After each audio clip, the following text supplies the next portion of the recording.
ಇವ ನಮ್ಮವ ಇವ ನಮ್ಮವ ಇವ ನಮ್ಮವೆಂದೆನಿಸಯ್ಯ ಕೂಡಲ ಸಂಗಮ ದೇವ ನಿಮ್ಮ ಮಹಾಮನೆಯ ಮಗನೇ ದೇವಿಸಯ್ಯ ಎಂಬುವಂಥ ಸೂತ್ರವು ಈ ಕಲ್ಯಾಣ ಪಾವನ ಬುಕ್ಕಿನಲ್ಲಿ ಬಸವಣ್ಣವರು ಕೊಟ್ಟು ಬೋಳಶಂಕರ ದೇವರು ಅಂತೇಳಿ ಅಫ್ಘಾನಿಸ್ತಾನದಿಂದಲೂ ಇಲ್ಲಿ ಬಂದು ಶರಣರಾಗಿ ಸಂತರಾಗಿ ವಚನಕಾರರಾಗಿ ಹೋದರು.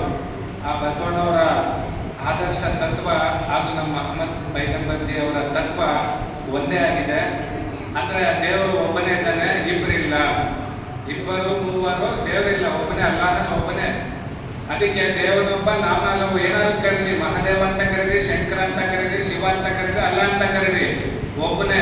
ಅವನು ತಾಯಿ ತಂದೆಯಿಂದ ಹುಟ್ಟಿಲ್ಲ, ಅವನು ಸ್ವಯಂಭೂ. ಈ ಜಗತ್ತೆಲ್ಲ ವಿನಾಶ ಆದ್ರೂ ಅವನು ಶಾಶ್ವತವಾಗಿ ಇರೋಂಥ ಚೈತನ್ಯ ಶಕ್ತಿಗೆ ಅಲ್ಲಾಹ ಅಂತ ಹೇಳಿ ಕರೀತಾರೆ.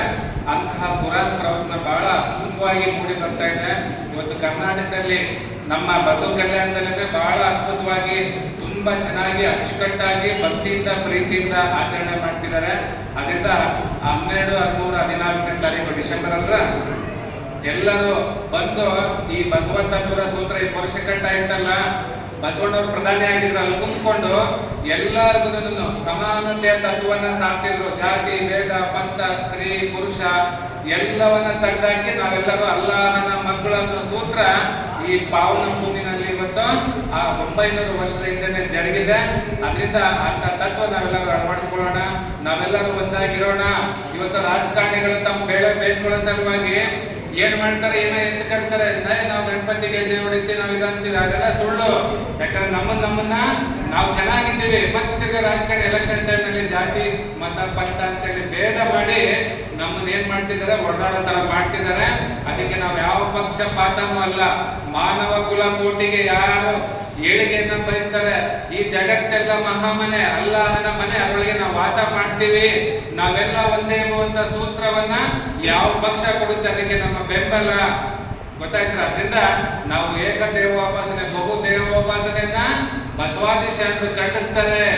ಇಬ್ಬರು ಮೂವರು ದೇವರೆಂದು ಒಪ್ಪಿ ಮಾತನಾಡಬೇಡ, ಒಬ್ಬನೇ ಕಾಣಿರೋ ಇಬ್ಬರೆಂಬುದು ಹುಸಿ ನೋಡ, ಕೂಡಲ ಸಂಗಮ ದೇವನಲ್ಲದೆ ಇಲ್ಲವೆಂದಿತ್ತು ವೇದ. ವೇದದಲ್ಲೂ ಒಬ್ಬನೇ ದೇವರು ಅಂತ ಹೇಳ್ತಾರೆ, ಮತ್ತೆ ಗಾಯತ್ರಿ ದೇವಿ ಅಂತ ಪೂಜೆ ಮಾಡ್ತೀರಾ ಅಂತ ಬಸವಣ್ಣವ್ರು ಬೈತಾರೆ. ಅದಕ್ಕೆ ನಾವೆಲ್ಲರೂ ಒಬ್ಬ ತಂದೆಯ ಮಕ್ಕಳು, ಒಬ್ಬ ತಂದೆ ಜಗತ್ತನ್ನ ಸೃಷ್ಟಿ ಮಾಡಿದ್ರೆ 84 ಲಕ್ಷ ಜೀವರಾಶಿಗಳಿಗೆ ಅನ್ನ ನೀರು ಆಹಾರ ಎಲ್ಲ ಕೊಡ್ತಾ ಇರೋನು ಅಲ್ಲಾಹ್ ಒಬ್ಬನೇ. ಇವರೆಲ್ಲ ನಮ್ಮ ಮಾಯಿ ಮುತ್ಯ, ಗಣಪತಿ ಲಕ್ಷ್ಮಿ ವೀರಭದ್ರ ಇವರೆಲ್ಲ ಯಾರು ನಮ್ಮ ಅಣ್ಣ ತಮ್ಮದಿರು, ಇವರೆಲ್ಲ ದೇವರು ಹೆಂಗಾಗ್ತಾರೆ. ಇವರಿಗೆ ಮಾ ಬಾಪ್ ಇದ್ದಾರೆ, ಅಪ್ಪ ಅಮ್ಮ ಇದ್ದಾರೆ. ಅಪ್ಪ ಅಮ್ಮದಿಂದ ಹುಟ್ಟಿದವರು ಸಾವೈತೆ, ಅಲ್ಲಾಹನಿಗೆ ಸಾವಿಲ್ಲ ಎನ್ನುವಂತ ಸೂತ್ರ ನಮ್ಮ ಕುರಾನ್ ಪ್ರವಚನದಲ್ಲಿ ಶರಣರ ವಚನಗಳಲ್ಲಿ ಮಾತ್ರ ಇದೆ.